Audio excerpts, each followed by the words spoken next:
Hello, everyone. Welcome to Concordia University's fourth space, and thank you for joining us for today's event for alumni for exciting and diverse books, which is a conversation with Department of English graduates. Now, to help situate you, we are streaming to YouTube live from fourth space, and we're located on unceded Indigenous lands in Tiohtià:ke, Montreal. Here at fourth space, we work with our university community to help mobilize knowledge, co-create daily activities, examine research questions, projects in development here at the university. And we're running today's event as a live stream meeting. So anyone on Zoom, we welcome your comments, questions in the chat. Those of you in the space during the Q&A, just raise your hand. We'll get one of these microphones to you. And with that, it's very much my pleasure to hand it over to Professor in Political Science, Associate Dean of Graduate Studies in the Faculty of Arts and Science, Francesca Scala. Francesca. Thank you very much. Merci, Douglas. Good evening, everyone. It's a great pleasure to be here with you all. Je m'appelle Francesca Scala. Je suis la vice-doyenne des études supérieures à la Faculté des Arts et des Sciences. There is so much to be proud of as a Concordian. This year, Concordia Simone de Beauvoir Institute celebrates its 45th anniversary.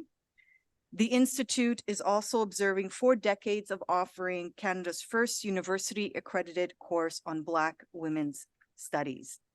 In other good news, Concordia creative writing alumna Sarah Bernstein has won the 2023 Scotiabank Giller Prize, Canada's most prestigious award for literary fiction.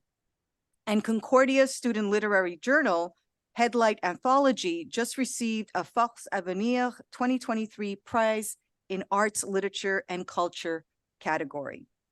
Furthermore, last week we announced the newest cohort of the top 50 under 50 Shaping Tomorrow, our annual list of Concordia graduates who are leaders in their industries around the world. And finally, we are now in the midst of our most ambitious campaign to date, the Campaign for Concordia Next Gen Now.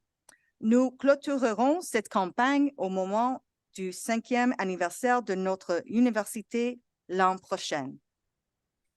Every day, I am proud to be part of an institution that is committed to reimagining the future, with alumni who go on to become trailblazers and changemakers. In true Concordia style, tonight's speakers are doing just that. As graduates of the Department of English, they are now shaping the landscape of their discipline. Je veux remercier de votre présence et je me réjouis de découvrir les idées qui ressortiront de cette soirée. Now I would like to welcome our moderators, Marcy Frank, Professor, and Jason Camlott, Professor and Concordia University Research Chair in Literature and Sound Studies. Thank you very much.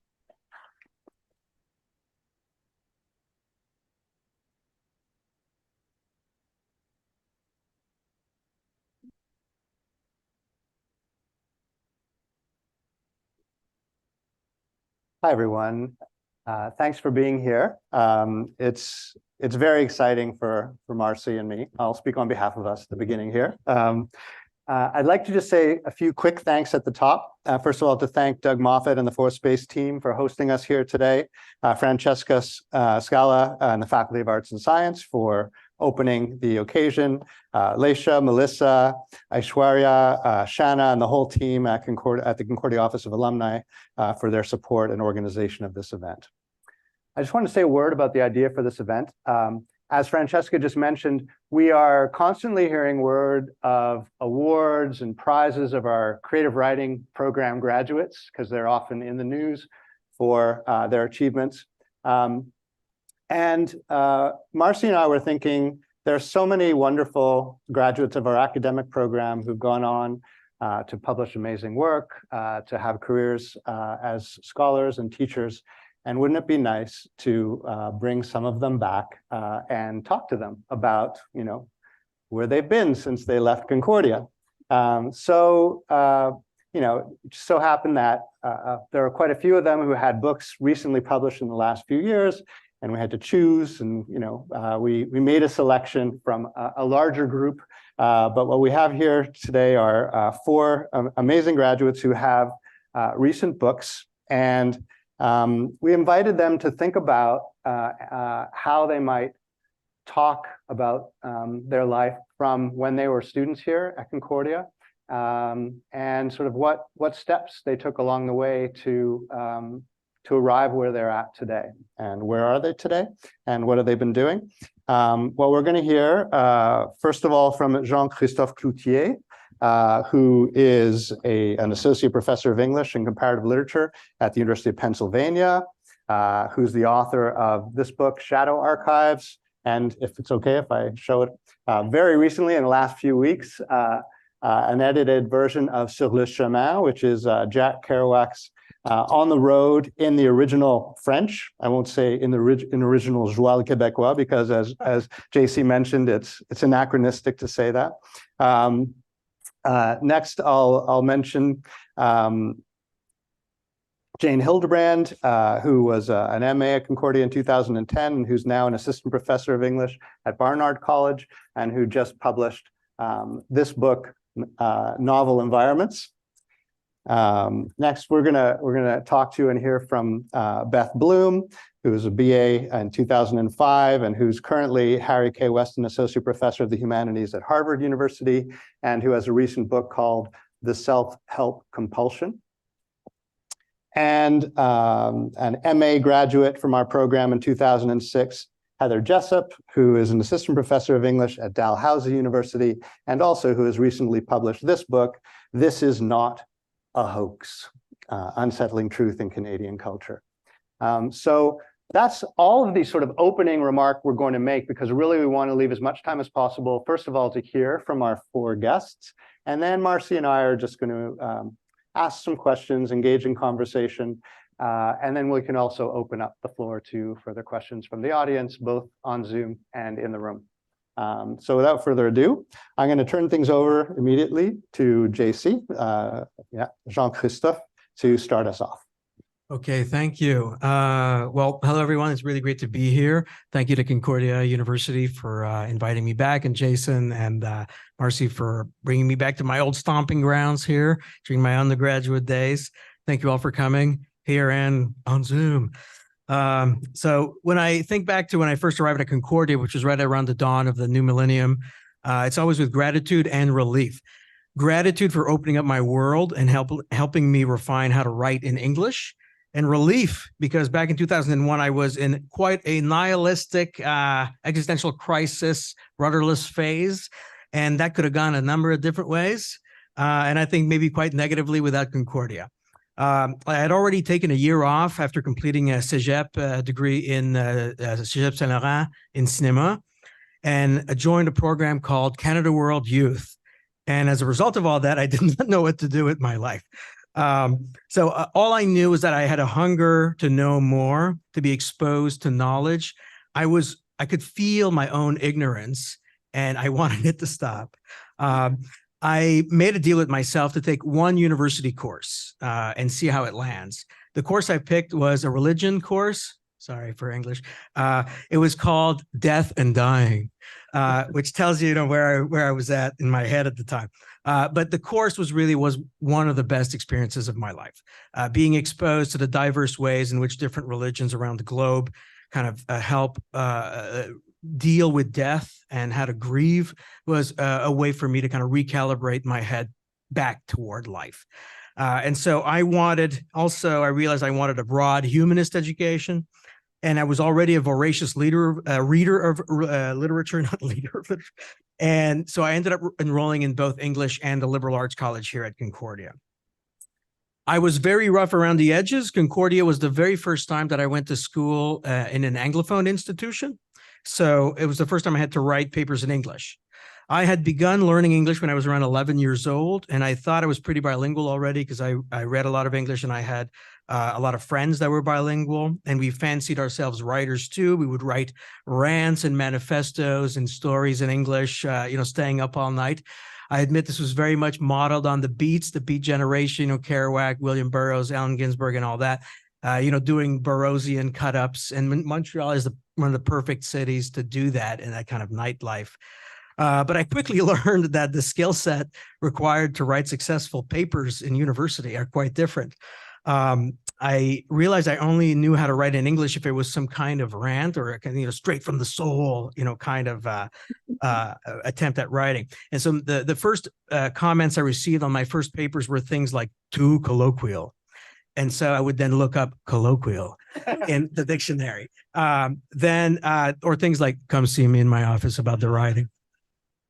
And so slowly, with advice from professors, I learned to harness what I hoped was a kind of dynamism into more accepted norms of argumentative writing in the essay form, something that I later learned was called inventing the university, a phrase I kind of like. So I did get better. And by the end of my degree, I was awarded the McGuigan Prize in English for best undergraduate essay on literature after 1700. Is that still gone, the McGuigan Prize? There you go. So the title of the essay that I submitted was called I, No Hero, Allusions to Comic Books and the Protagonist as Superhero in Ralph Ellison's Invisible Man. I mentioned this because this essay ended up being the first iteration of an eventual chapter in my book, Shadow Archives, The Life Cycles of African-American Literature. This is the book I published in 2019 for my 10-year review, and it's truly a direct link from my time here at Concordia to what I produced later as a professor. The essay was actually also a revised version of a final paper to a very formative class I took here with Professor Mary Esteve. It was the Post-45 American Literature Survey course. Post-45 American Literature is the field I ended up specializing in, and the job I applied to and when I was hired at Penn. And today I get to teach my own version of the Post-45 survey. Professor Esteve is also one of the founders of an important journal in my field, Post-45. And so to have the opportunity to be taught by her and then to have her agree to write a letter of recommendation to me when I applied to graduate programs, all of that was really essential to my career path in ways that I admit I didn't fully appreciate or understand at the time. Even though she couldn't be here today, I want to thank Professor Esteve for the time she took to encourage me and for giving me a model for teaching how to teach post-45 literature, which is a complicated field, and also to let me write on a crazy topic, or what felt like a crazy topic at the time, Ralph Ellison and superhero comics. This class that I took was also important in another, perhaps more indirect way. In that same survey course, we also read Jack Kerouac's On the Road, his most famous novel.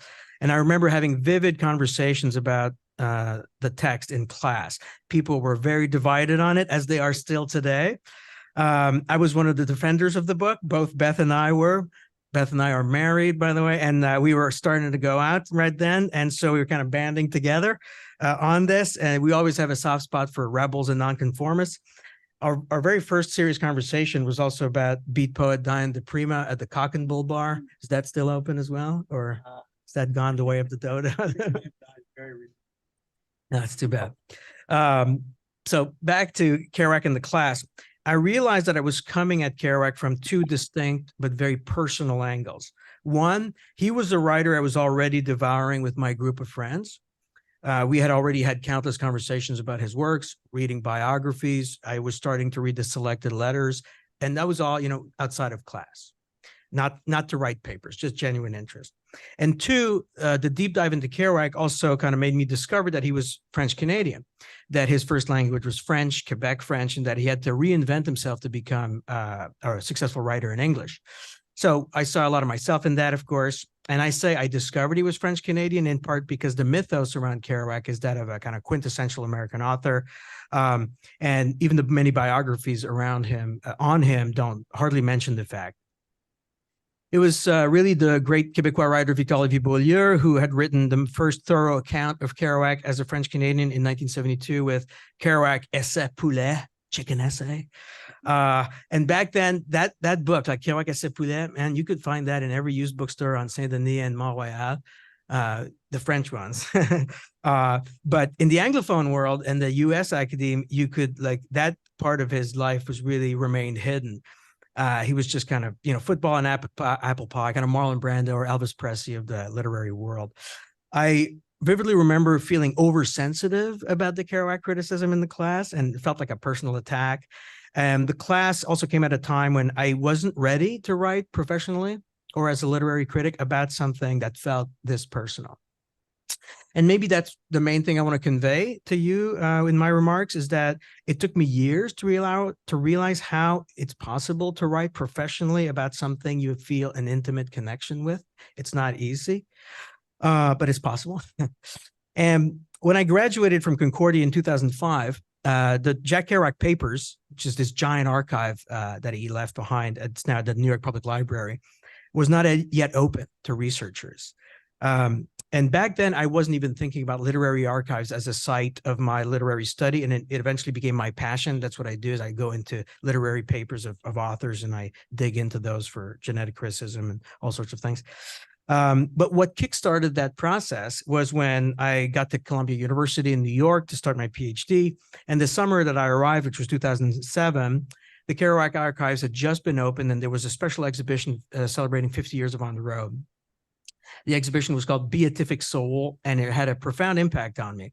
One of the exhibited items in the New York Public Library was a manuscript page Kerouac had written from a text called La Nuit et ma femme, and it was written in French Kanak, which is very close to Joual, but not quite. So it's very phonetically based like Joual. And this, just staring back at me from behind this plexiglass, was the language I grew up speaking. So the fact that he wasn't just French Canadian, but he had also written in French was kind of cataclysmic in my brain. And I was lucky enough to be in Columbia for 6 years, so I could just take the subway down to the NYPL and started to hunt down and transcribe all of the French manuscripts hiding in his archive. It was a multi-year affair that eventually led to the publication of La Vie est Dommage, which is a book that Boréal published in 2016 right here in Montreal, which gathers all the previously unpublished French writings by Kerouac. That same year, I also translated into English both of the French novellas La Nuit et ma femme and Sur le chemin into English. And this year marks a special development in the French Kerouac saga, with the release, as Jason mentioned, of Sur le chemin by Gallimard in their Le Monde Entier collection. I'm eager to see how it will be received by the French, by l'Hexagone, by La République, and all of that. What's been perhaps most educational in this process of noticing or dealing with Gallimard is that just as Quebec has its own way of approaching Kerouac, through continental and migratory patterns of, North American French, U.S. academia also has its own reductive way of looking at Kerouac as some kind of paradoxical sexual rebel and conservative. And so the French also have this tendency to denigrate Quebecois language and its history. So just to conclude, all I'll say is that in many ways, I'm still learning how to best write professionally and in English about something that feels so personal. But I know that if Concordia had not been such a welcoming learning environment, I would not have thought it possible to pursue higher education in English. And I would probably not be as sympathetic or as understanding to all of my students who come to English as a second language as well. And I would not have had the confidence to just just go for it, no matter how big or crazy it might seem. Thank you.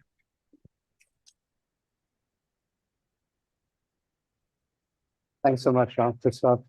So we'll next hear from Jane Hildebrand. Okay, am I holding this right? Okay, like here? Okay. Okay. Hi, everyone. It's really nice to see all of you. It's nice to see some familiar faces and some new ones. So I'm just going to talk a bit about my book first, and then say some things about how I got there from Concordia in 2009-ish. So my book is called Novel Environments, Science, Description, and Victorian Fiction. And it essentially takes on the question of where we got the idea of an environment from. So how did we get the idea that the whole of the natural world or the non-human world coheres into this singular thing called an environment? And how did this idea come to replace other ways of thinking about our relationship to the non-human world?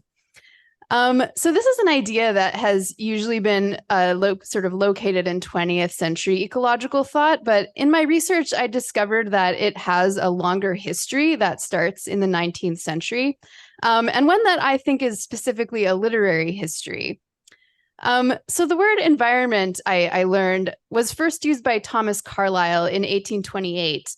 To signify the idea that all of the forces and materials that surround an individual cohere into a singular abstract entity.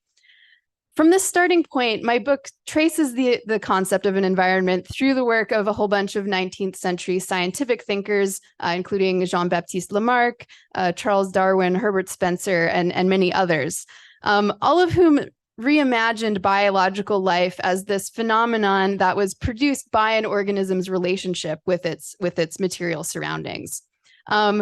And one of the reasons I think this history has been sort of overlooked in ecological histories is that many of these writers used very different and sort of strange terms for this concept.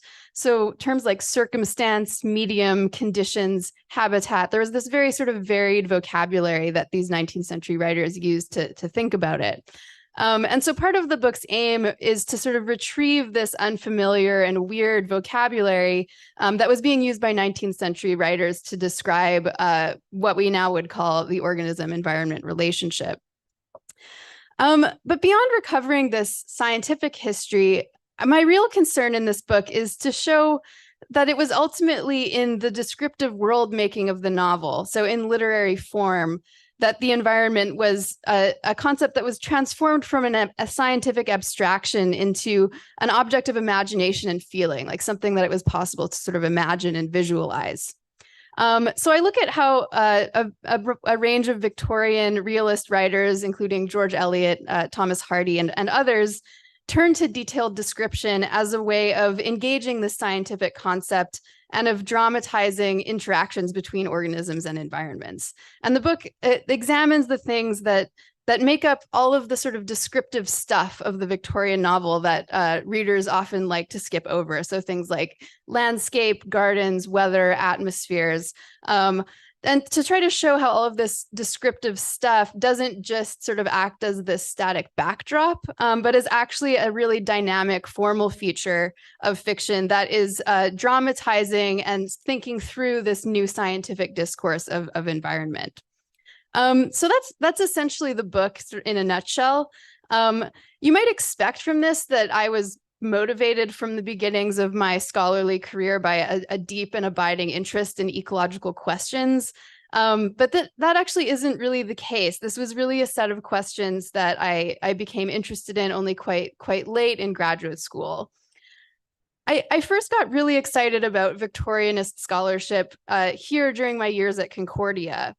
But what I took from my work during my master's degree here was less a sort of a specific set of intellectual questions or theoretical areas than the beginnings of a kind of inductive critical method, or an exciting sense that the sort of the seemingly minor patterns or even just repetitions of a seemingly innocuous keyword in a text could act as a starting point that opens out onto much larger cultural, historical, and conceptual problems.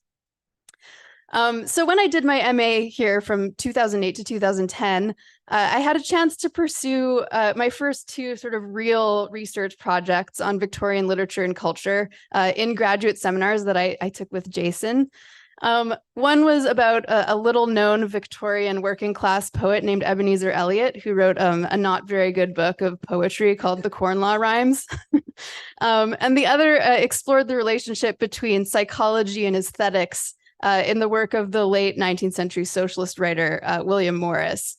But both of these projects really germinated for me in moments of close reading in graduate seminars. My brain sort of got tickled by some detail or pattern that I noticed in a text. And then from there, I started thinking about what kinds of sort of larger conceptual or historical questions that pattern might illuminate. So both of these projects ended up being quite far from the work that I eventually pursued in my doctorate and in my book, but they both taught me how very small and initially modest observations and local close readings could lead to much more ambitious research projects and take on larger conceptual questions. I then went on to do my doctoral work at Columbia University in New York, where I was introduced to some of the theoretical frameworks that ultimately shaped this book. So I took classes in eco-criticism and novel theory.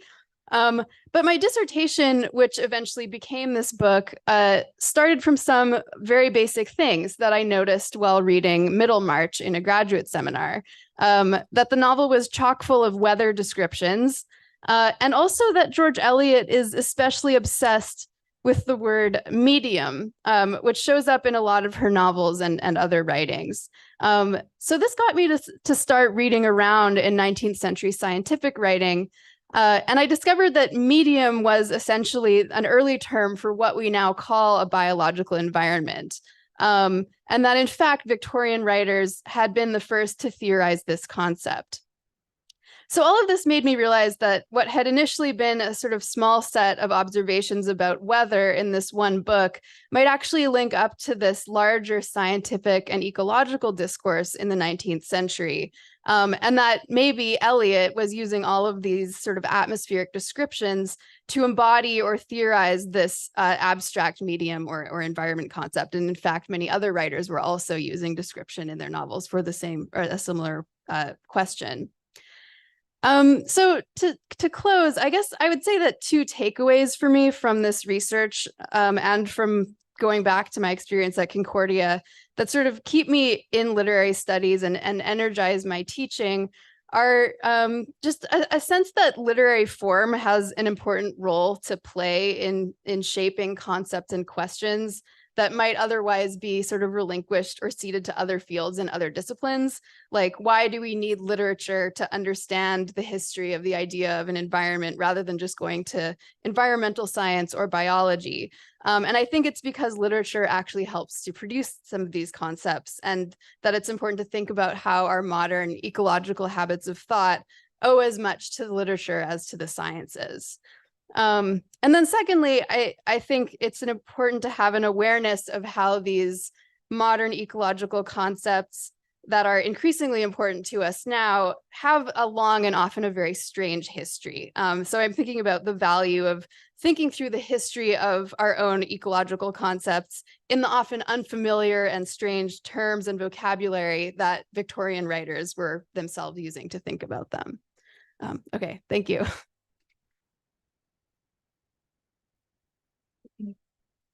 Testing. Okay. Thank you. Hello, everyone. It's so nice to be here in this very interesting space. And I'm really honored to be included among the exciting and diverse books that you've selected. So my first book, and I say first because I'm sort of in the thick of my second at the moment. So it's been interesting for me to return to this, but it examines self-help as both a commercial genre and also a mode of reading, what I call a hermeneutic. So a mode of reading that involves mining texts for their wisdom and their insight, all in the service of kind of self-transformation on the part of the reader.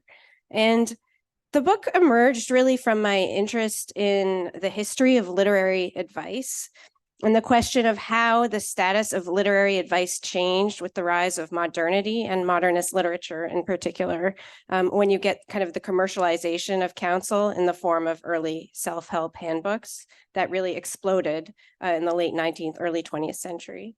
So the book really ranges quite widely in time and space, but it begins with the Victorian writings of Samuel Smiles, and it concludes with what I call contemporary how-to novels, fiction by Mohsin Hamid, Sheila Heti, Tash Au, and several others. But as I said, the book's center of gravity is really the writings of authors that you wouldn't normally associate with advice or practical, useful insights in any way. So its center of gravity is modernist literature. And I look at the writings of Gustave Flaubert, Virginia Woolf, James Joyce, Henry James, and Samuel Beckett in particular. And so these authors are all very famous for kind of resisting use and resisting practicality. And I was very fascinated in what happens when they come up against the commercial self-help industry. And I argue that they were actually, in many ways, noticing this rising industry, kind of competing with it and responding to it in their own way.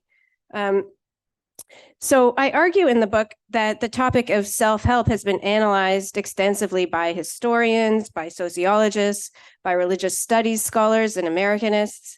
But I was really interested in what the literary perspective had to offer, which I think links to Jane's presentation. And I thought that the literary perspective allowed me to see some of the things about self-help that these other disciplines had overlooked or perhaps weren't interested in. And that had to do for me with the fact that one of the main kind of functions of self-help is actually to collate and transmit quotations from literary texts and to paraphrase these literary texts for readers all over the world, so that for many readers in Japan, in, you know, all over the place, it's through their encounter with a self-help handbook. And many of these self-help books, they're nothing but just tissues of quotation. It's just, you know, quote after quote after quote. And they would kind of boast about that. They'd say, I'm not saying anything new. I'm just, you know, repeating the insights of others, really. And so this was how many lay readers actually first encountered these canonical literary texts. And I thought that was really fascinating. But when I think back on Concordia's influence on this book and my trajectory, I really think of my courses and the content of my courses as being the most crucial kind of element of that influence. It's really the substance of what I learned here sitting in the classroom that shaped my trajectory. And that substance included the class in literary theory that I took with Professor Camelot, that made me realize how much I loved the art of criticism, and that I loved reading literary criticism almost as much as I loved reading literature and thinking about how the criticism was working and the beauty of the criticism also. And it was also Professor Frank's course in the 18th century novel. And this is where I really actually first did become interested in the phenomenon of literary advice. This is true. It was reading Samuel Richardson's Pamela and the big dispute it inspired. You know, when it came out, there was a big debate, should literature delight and entertain or instruct? And this really led to my interest in, well, what happens to that instructional impulse in later literature? So Pamela, it was published in 1740. It's an epistolary novel. Don't correct me, Professor Fink, but about a servant girl, and she has to, rebuff the seduction attempts of her boss, her master, Mr. B. And the author, Samuel Richardson, he claimed that the purpose of the book was to teach readers the importance of virtue. But the problem was that the most kind of scintillating parts of the book were the seduction scenes, and everyone was reading it for those scenes. So he had to mount this big defense, and he said, no, it was meant to both entertain and instruct. And so I really thought, well, what happens to this desire both to offer a moral lesson and entertain readers, and what happens to that tension in modernist literature? And to give you a concrete example of that influence in this book, so in this book, I have a chapter on Dear Abby and Ann Landers, this very famous syndicated advice columnists who are actually sisters, twin sisters. And in the book, I'm describing a scandal that took place in the 80s, where it was discovered that actually, rather than printing new letters and new material, Ann Landers had been recycling the same responses for years. And readers were just totally heartbroken and outraged and very disillusioned. And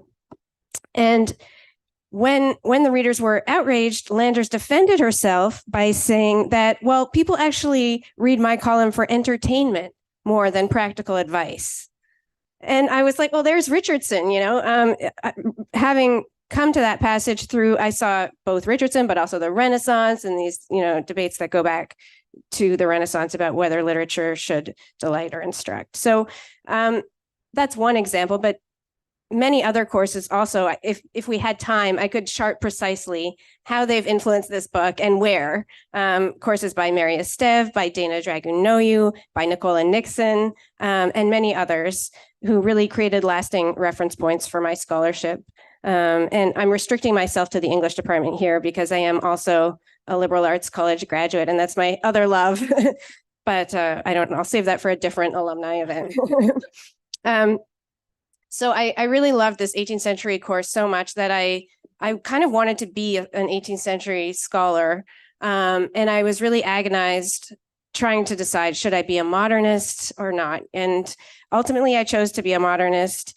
And I see my students facing similar decisions, and there's a lot of decision anxiety about which period to go into, which concentration or major to choose. And one of the things I tell them is that it doesn't really matter what you end up picking in a certain way, because you end up incorporating the paths not taken into whatever direction you go in. And I certainly do feel that I've brought those investments that I had that brought me to the 18th century novel into my 20th century and contemporary work. So that's just a little glimpse into how the substance of my studies influenced my path. But I wanted to just say a few words about the kind of sociological nature of the institution of Concordia. And I do think that being at Concordia imparted a valuable and different perspective for me as a scholar. It's something that's distinct from many of my colleagues who were trained in the Ivy League American system. And when I think about how, I think one of the elements is that I found Concordia to be a much less insulated campus experience. It's very much integrated into the city, and I certainly made use of that. And it's very different from what I see with my students and many American college students who are on these campuses, which are really like islands cut off from the cities. And I also, when I was here, I was part of the city. I was very excited to encounter, different cultures, different languages. And that's something that I think really makes Concordia singular. And so I also don't know if I ever would have come up with the idea to write a book about serious literature and self-help if I had been trained in the American Ivy League system. I kind of feel like a lucky fool a bit. I didn't realize it was a risk or kind of even, something provocative to be analyzing. And then I discovered that quickly when I would tell people what I was working on and have them turn their backs at me at conferences and things and just really be shocked that I would study something so popular. But I think, something could also be said along those lines for Jean-Christophe and his interest in comic books, and Ralph Ellison, that we came to these with just these passions and interests, not necessarily knowing that it was something, really risky to say Ellison was interested in superhero comic books or whatnot. That's okay. Right. So part of it is bringing your own investments, but then I will say that it really required a lot of work in reformulation and learning how to present these interests to an academic audience, and that this was a very laborious process that involved article revisions, book proposal revisions, job talk failures. They have those resumes of failures, and I certainly have one of those. And so I think it's just, it takes a lot of work to go from an investment to a kind of published work that American academia can understand and find acceptable. And then I just wanted to end a little bit idealistically, because one of the kind of questions in preparing for this was about what we see as the value of literary criticism. And I think for me, the value of literary criticism is in a certain way similar to what I've described as the value of self-help, which is I really see part of it as being a kind of curatorial value, being willing to mine, rearrange, represent the wisdom of the past for new students and readers. And there's a quote actually by Lucy Greeley that I really like that speaks to this. She says, "I used to think truth was eternal, that once I knew, once I saw, it would be with me forever. I now know that that isn't so, that most truths are inherently unretainable, that we have to work all our lives to remember the most basic things." And I find this to be a really profound insight, and one that is true on a cultural level and not just a personal level. So this is, for me, why the model of the sciences, which is so much about originality and discovery and innovation, doesn't totally apply to the humanities, because I think that part of what makes us important is the work we're doing in collating, comparing, interpreting what the culture has already learned and kind of bringing it to life for students once more. Thank you.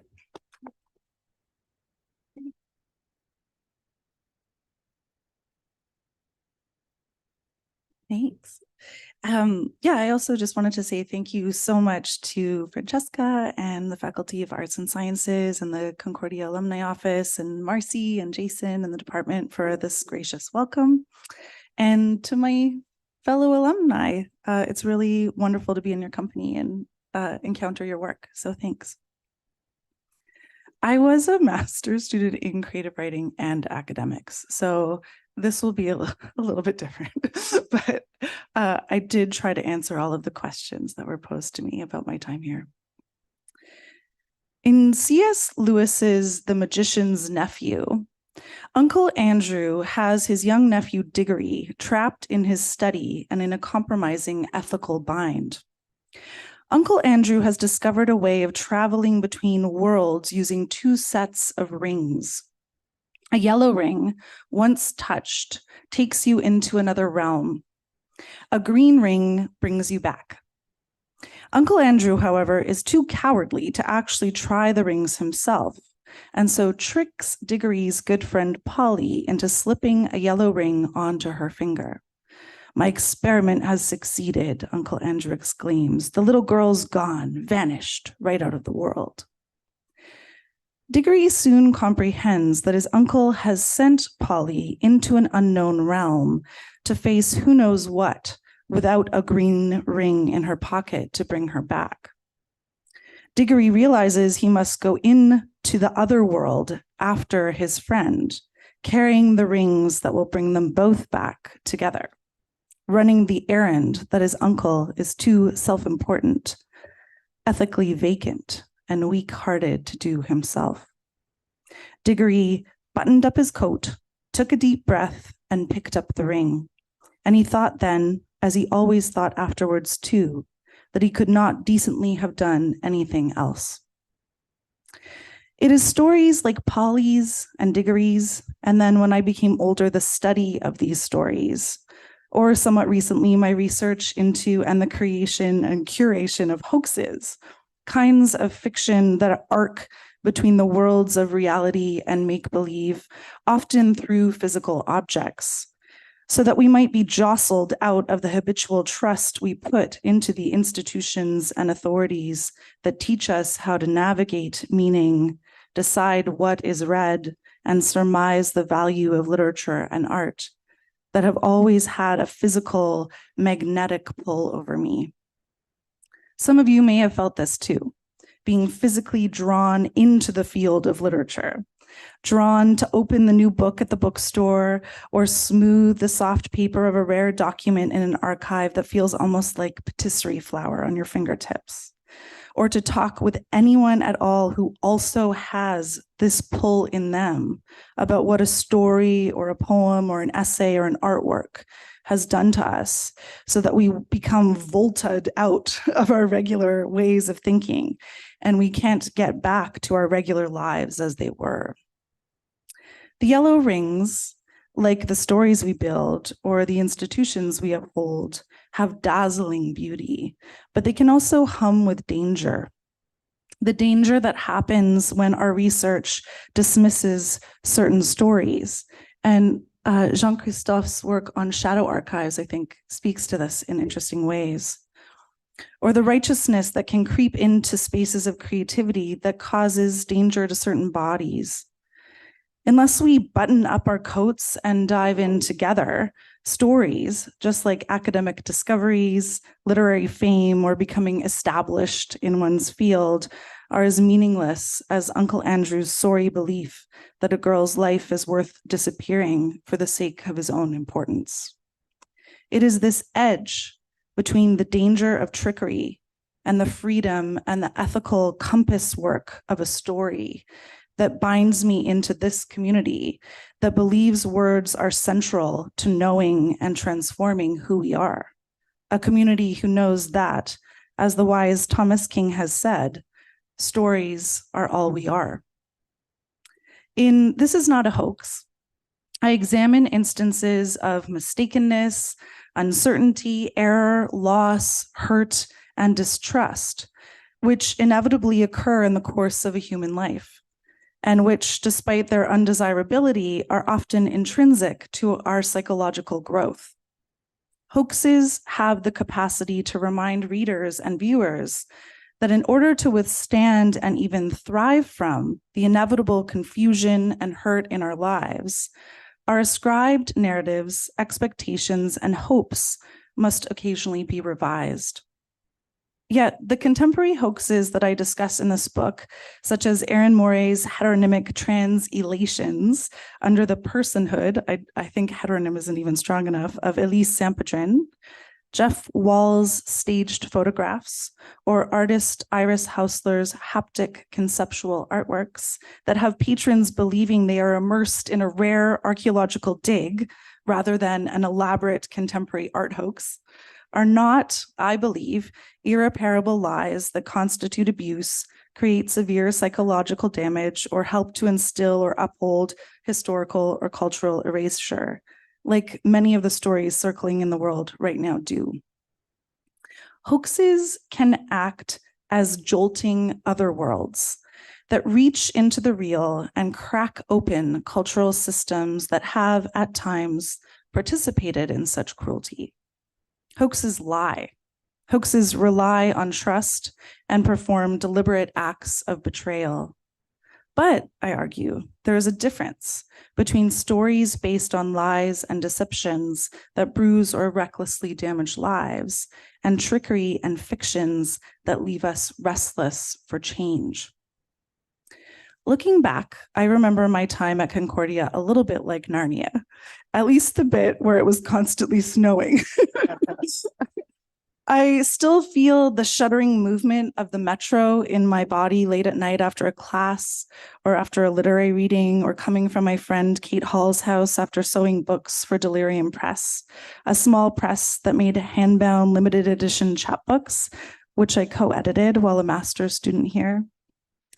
I remember my time at Concordia being in constant conversation, often over shared cigarettes on class breaks, about words and the work they do on us, so that something like Dickinson's "after a great pain, a formal feeling comes" will continue to accompany me into the hard places to come. I remember Concordia as a place where, because I was completing a master's degree in both creative writing and English literature, I actually didn't feel like the two were at all separate.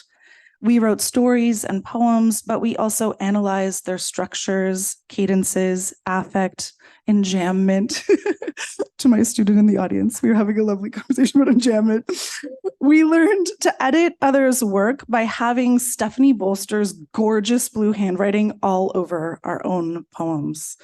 We discussed the importance of art in the world. We read multitudes of books, but then we also made books, racing across the city to borrow a garden hose from Kate Stern's back garden so we could successfully rinse the screens we had burned to print out silver silk-screened cover pages.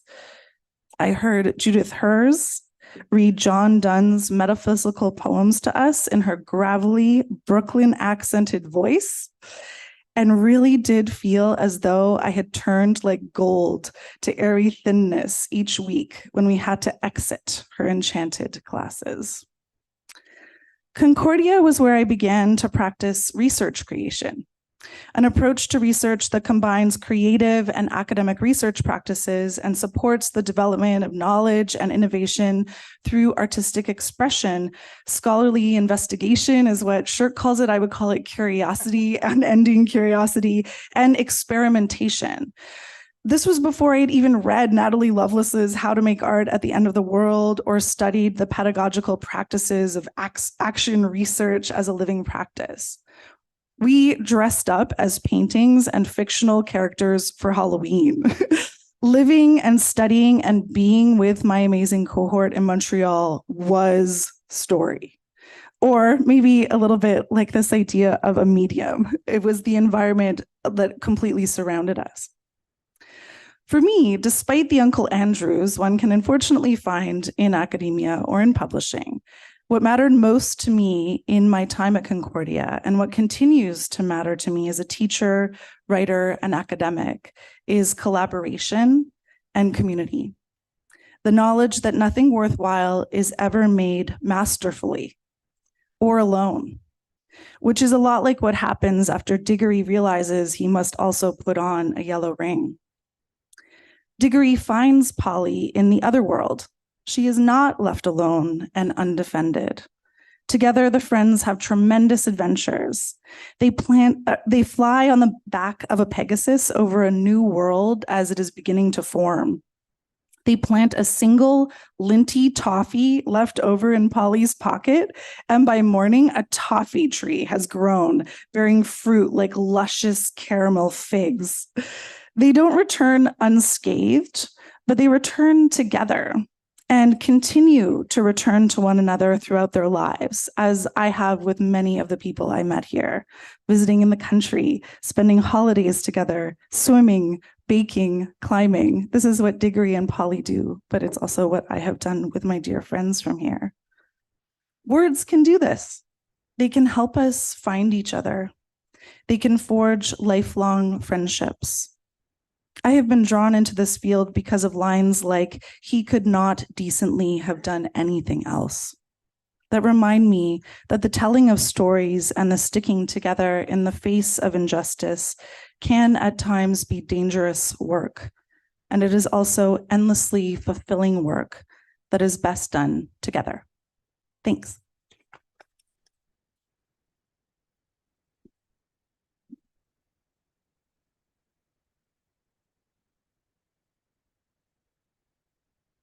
Thank you so much, all of you, for such generous responses to the questions and prompts that we sent you.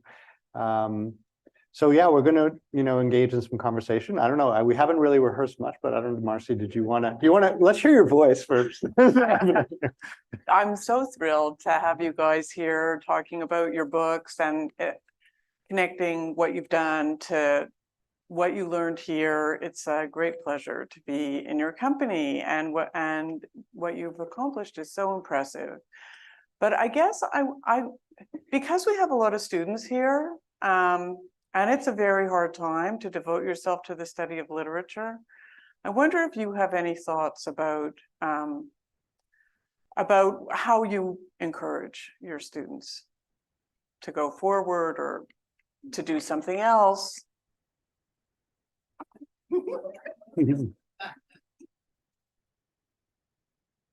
Okay. Well, I'm currently the undergraduate chair of Penn English, so I get to answer these questions there's a lot of parental anxiety, I would say, more than sometimes the student anxiety. I mean, to me, I always want to make sure that there's a baseline of passion, or that it has to be something that you love, I think, and then you can never go wrong. But also just I'm noticing also a lot of students are more and more doing double majors in English. Now, the cynical part of me is thinking like they just want an extra edge, on the market to have that extra thing. But also I do think that English with law or with medicine, and with the rise of narrative medicine, doctor-patient relations, the way in which we understand narrative, what it means to tell a story, the meaning behind that, how, deconstructing all of those kinds of skills.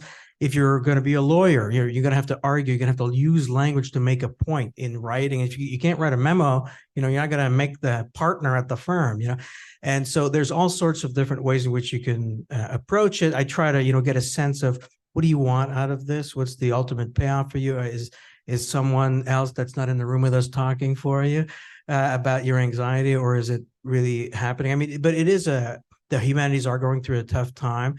The funding isn't always there for everything. The new buildings are often dedicated to other disciplines than ours.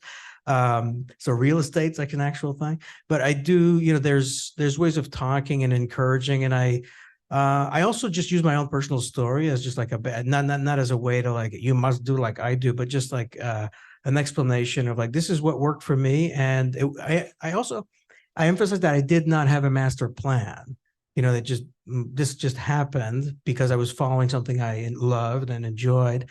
At Penn, and there's something called Penn face, they call it, like you're supposed to have a professional veneer in front of the world, and they feel that pressure a lot. And I try to get behind the face and have a real conversation. I'll give this a shot. Well, I did one of the themes that I noticed linking our presentations did have to do with a certain investment in risk and experiment and nonconformity. And I said that, we were sort of lucky to take on these projects, but we also did meet bonding over Diane de Prima in the Beats, and we share a real investment in the value of risk taking. And one of the courses I offer at Harvard it's a graduate seminar called Experimental Criticism. And I found that a really lovely experience teaching that course, because it's a reminder that there are new possibilities opening up right now, and that it's not all just doom and gloom. And so, the inclusion of the personal, which is something that students are really interested in, experimenting with different forms, online publishing. We published an essay cluster together, and that's something you could never have done before. So I do think that finding occasions to really create a space for a kind of non-pre-professionalized play, is really important.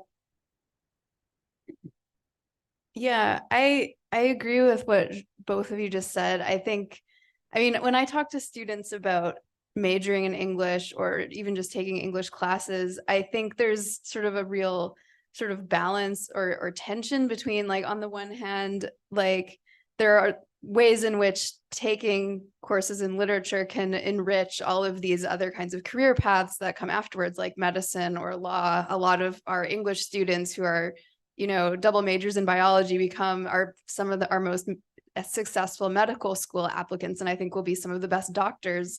But it's also true that university is, one of the only times in life when you have the actual space and luxury to just spend time thinking about something that you really want to think about. And I try to, it's hard when a lot of our students are just so career focused, and for good reasons. But I think that that's something that I really try to get them to think about and to take into account as they're deciding what to sort of spend their precious credit hours on. Yeah. Yeah, I mean, I try, I don't know. I have so many students in this audience that hopefully I have been encouraging, because they've come to a talk on their own spare time. Thank you. I don't know if I'm the best person to talk to about practical matters with my students, to be honest, because I mean, I think, like, the world is dying, and the climate that my child will grow into is horrifying. The city that I grew up in and call home, I can not afford to live in. There are forest fires constantly and floods. Like, we're living in a time that is the apocalypse, I actually feel like. And I don't mean this in a horrifying way, because what I mean is we actually desperately need people who can close read or understand the importance of nonconformist thinking, or act bravely in a way that society doesn't expect them to. So, I mean, I don't know if that's like a very practical thing to say in my office hours, but that is sort of what I believe very truly, is that the world needs art students desperately. Like, we are the type of thinking that might save us. And if there was more interdisciplinarity, I think, actually, in a university setting, which Concordia often does so well, then we might stand a chance of saving ourselves. But I don't think it's going to happen without the poets. Like, we need them to figure out how to think in a totally different way than we are right now, which is not working. But yeah, that might not be all that encouraging. Well, one thing you didn't say about The Magician's Nephew is that they bring back the witch. I know. Into Narnia. Absolutely. And so that's just going on. Yeah. I mean, there's an interesting, I mean, it's funny. I don't study C.S. Lewis. This is not my thing. It was just the book that I happened to have finished reading to my child before I had to write this talk. And in the vein of the personal and the academic and auto theory, this is what came out. But yeah, I thought a lot about The Witch and how we should do a close reading of C.S. Lewis right now. We're handling The Witch. I mean, I think that's what I meant. Like, exactly, saying yeah. What the poets are Diggory and Polly and the rest. And so. Yeah. Yeah. Just me. Okay, there we go. So we've heard, I mean, we're beginning to talk also about teaching, I think, and thinking about our students. We heard a lot about sort of your trajectories and your formations in relation to research, and I found that really fascinating, where you located sort of kernels of something that developed into your larger thinking around particular problems. But when I think back to my own formation, right, leaving undergrad, going into grad, it seemed to me that some of my first teaching experiences were some of the most formative ones, because you really put, you have to suddenly put yourself out there in ways that you hadn't before. So I wonder if you would take a moment and just think about some of, whether it's the first class you ever taught or some of your early teaching experiences, and where that fits into a kind of narrative of formation from when you were here to where you are now. Take a moment. Hopefully they're not traumatic, but yeah.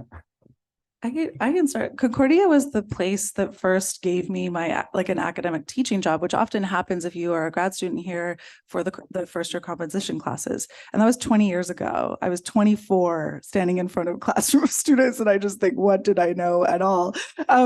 But for me,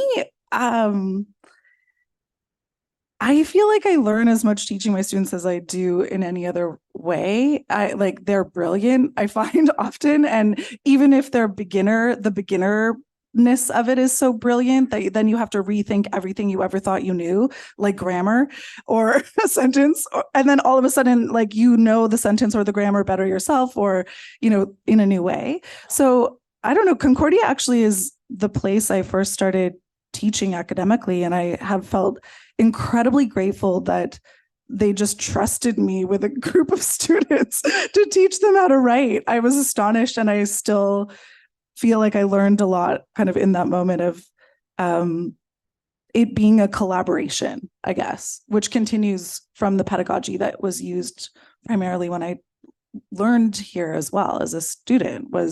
It very much felt like a collaborative endeavor.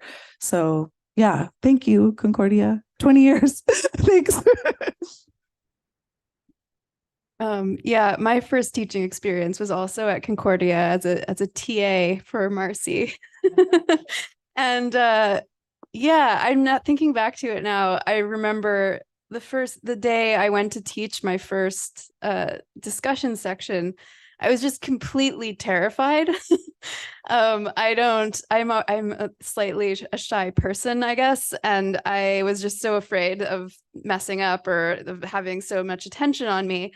And as I was waiting for the elevator in this building, like shaking or whatever, Judith Hertz came up to me and she said, "It's not about you." Which was actually just a huge relief to realize that I think about that actually often in my teaching now, because I find it very stressful to have to think about it as a kind of performance of the self, but to think of it rather as, you're sort of mediating between, the students who you're trying to help and facilitate their thinking, and the texts that you're, trying to sort of communicate to them what's valuable and useful about this. And I find, trying to think of myself as sort of the vanishing mediator between those two things is actually a huge relief, as as an alternative to sort of thinking of it as a kind of performance or show. And I think back to that moment a lot in my teaching even now. Yeah. Yeah, I completely relate to that. And I actually since I received my BA here, I didn't have any teaching experience here, but I think I was kind of collecting examples of what being a teacher could look like. But I did find the transition rather difficult initially, because from here, we both went to SUNY Buffalo for our MAs. And one of the funny things about the program there is that you begin teaching your first writing comp course before you've even had your first class as a graduate student. So I didn't even feel like a graduate student, and I was in front of 30 students who were not happy about having to take a writing comp class. And it was really rocky initially, and partly because I think I had internalized somehow a certain idea of what being professorial should look like. And it felt very unnatural to me, even though I had these great examples of people who were just doing different, embodying being a professor differently. But I think from the culture or whatever, I just had this idea in my head of how a professor should stand and sound. And it took me a long time to kind of find a meeting point between my own impulses and what felt natural to me and some version of what others would accept as authoritative. So it was a process, and I think it wasn't until really finishing my PhD studies that I arrived at a place that felt good in that way. But yeah. Yeah, absolutely. I remember the Buffalo days. Yeah, we arrived there, and I had to teach composition to Americans. And I was like, do they know I'm Quebecois? I don't know anything about this. Anyway, it was a very strange feeling. And to be the term imposter syndrome, is very much something that I experienced viscerally. And I remember psyching myself out the first day, like just becoming convinced that my fly was open, but I didn't want to look, so I like turned around to like write my name and something on the board, like, and then I'll look, I've turned around and it wasn't open. It was just all in my mind, just trying to, sabotage myself in this way. And, but I do remember, yes, needing and models of how to teach. And there was a model at Concordia that I think I've tried to emulate in many ways. It's being very knowledgeable, but not being pedantic about it, or having some kind of artificial gravitas. And Professor Furlani, thank you for coming here. He was one of my American postmodernists. I remember this amazing class where you gave us the etymology of like hilarity or hilarious, and just the explanation of what it means, and inspiring air and not having uncontrollable laughter. Every one of us started having hilarity and uncontrollable laughter in the class, and like, wow. And then to this day, etymology of a word, if it becomes like a thing in the class, is something to go to, but also to the I try to create an environment of laughter and play in some ways, and I've never invested in gravitas. Sometimes I regret it when they don't respect me anymore. But I just prefer to have less gravitas and more fun than a kind of like,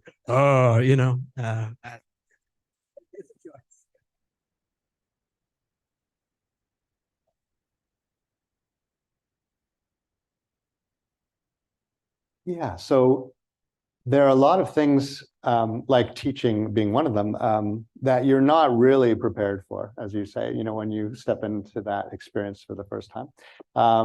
It's no small achievement that each of you have published a book, an academic book. And you've told us sort of a story that leaves out a lot of the middle parts, right, about, what ultimately resulted in the book, sort of starting with Concordia and things that maybe have led to some portion of your work. But yeah, I wonder if you have any wisdom now that you have published a book, or experiences that you think would be interesting to share about this process, because it is a pretty artificial, or it's a peculiar culture in which to produce a particular kind of book, right? So it's not just about your ideas, it's about, as you were saying, Beth, sort of learning how to make those ideas fit in a way that they can be responded to by an academic culture, right? So yeah, so how did you end up getting books published? That would be a short way of asking this question. Or what are some steps along the way that you felt were important?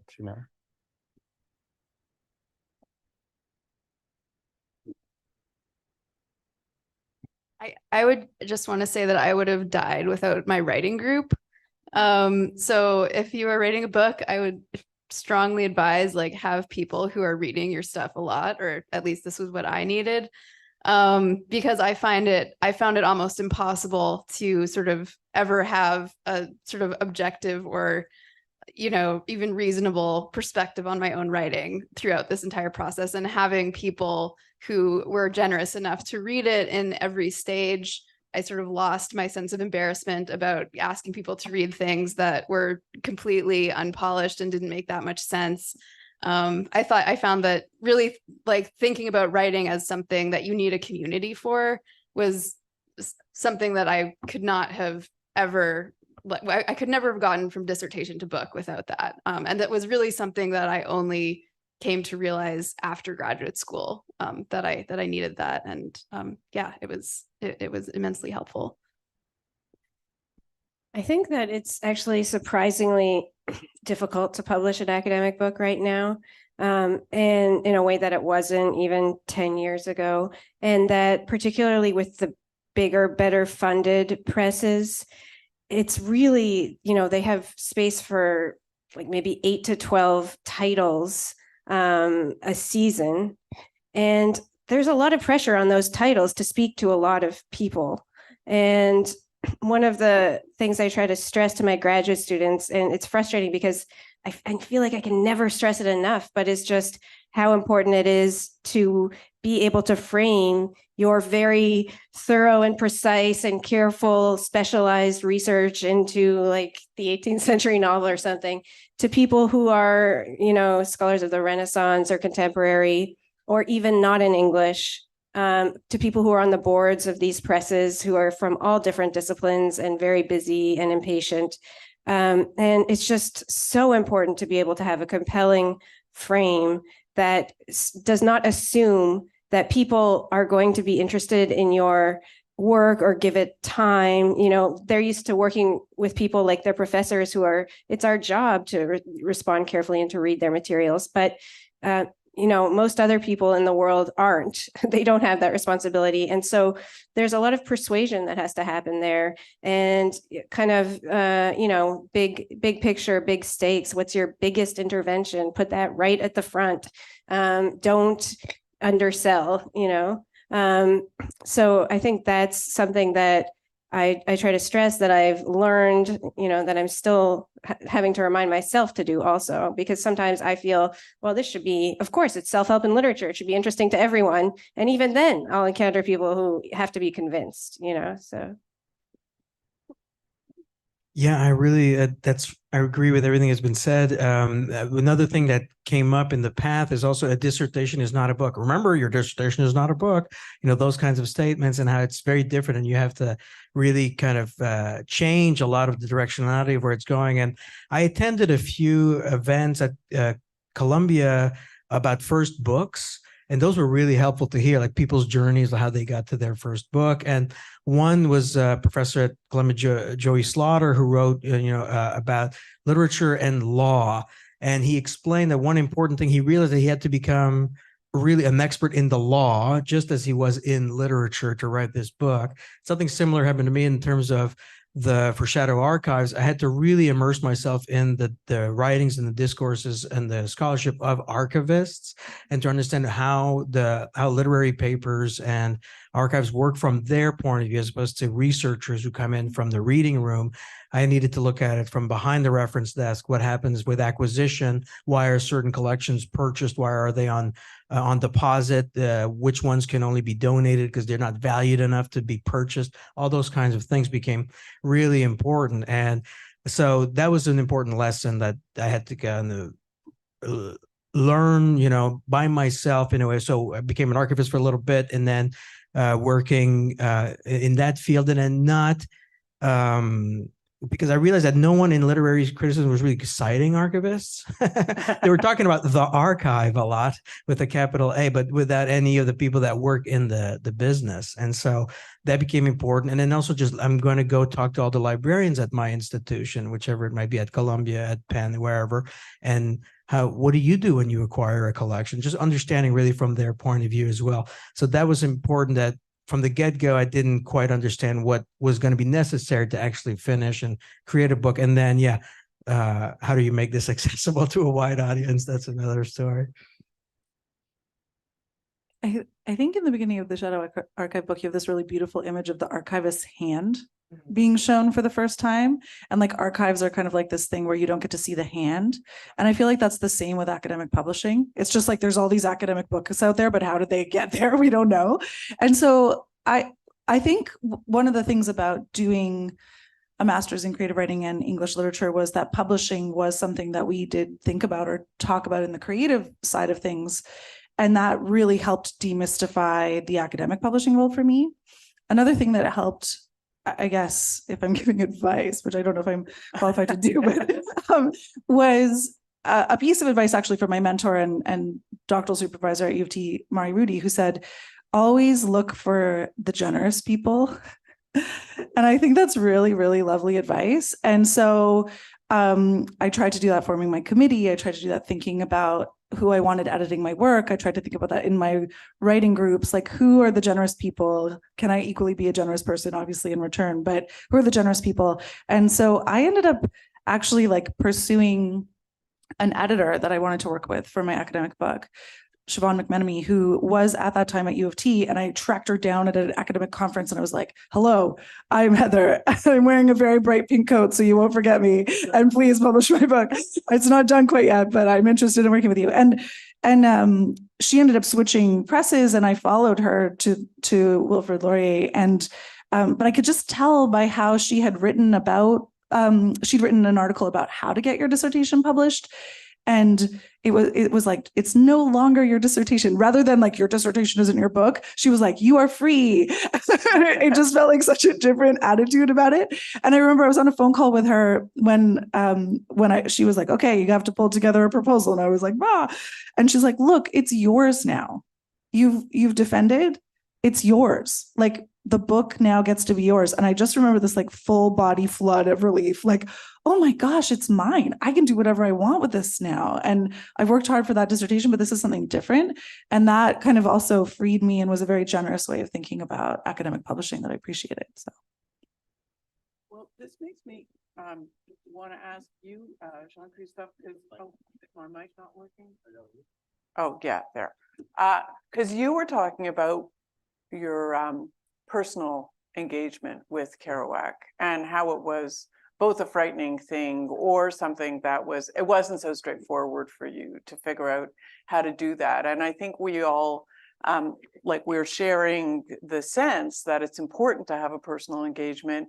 It's important to figure out how to translate that into some kind of other discourse, maybe capitalize on certain elements of the personal that make a more accessible final product that's engaging and all of that stuff, but it can also be a vexed problem. So maybe you guys have more to say about that. I don't mean to single you out.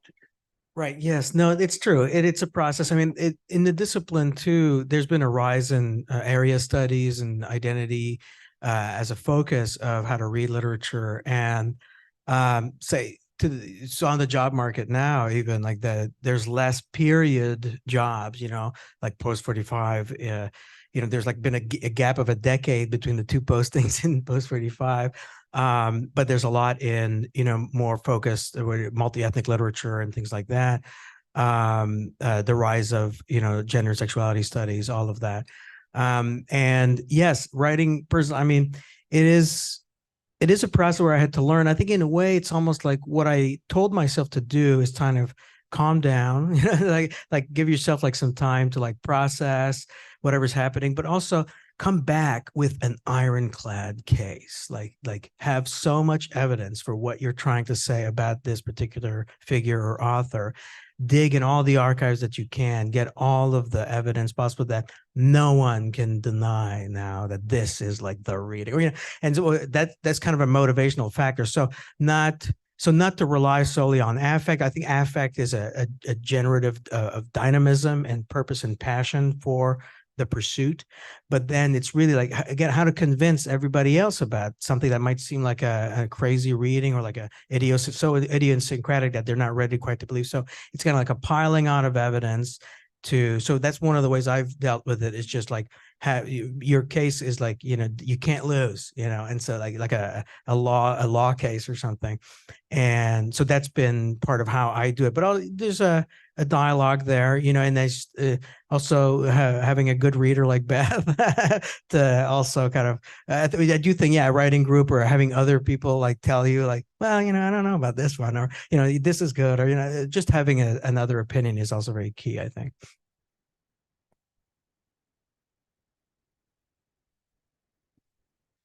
I mean, for me, I don't know if I could write academic work outside of my own subject position anymore.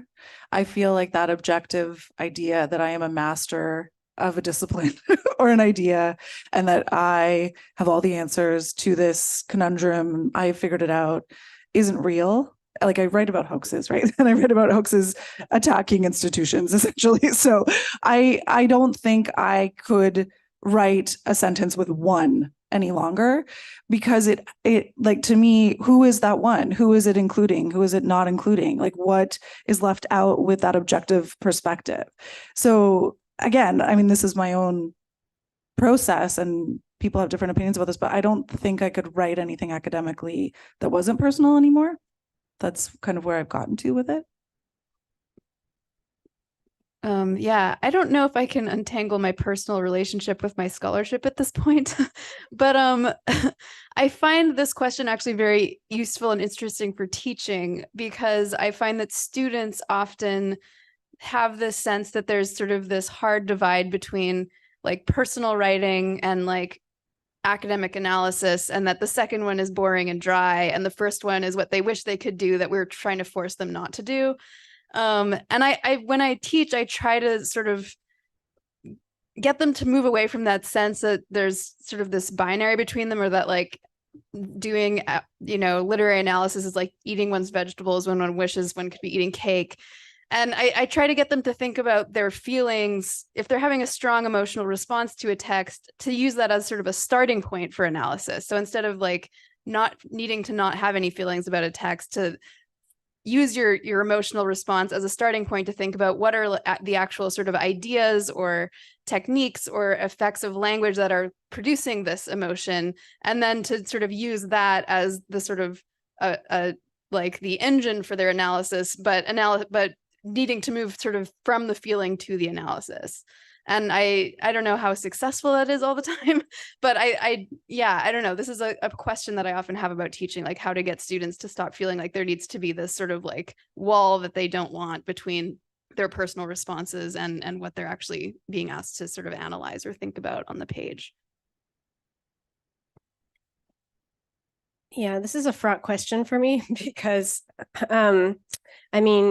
so this book it's obviously addressing the question of reading personally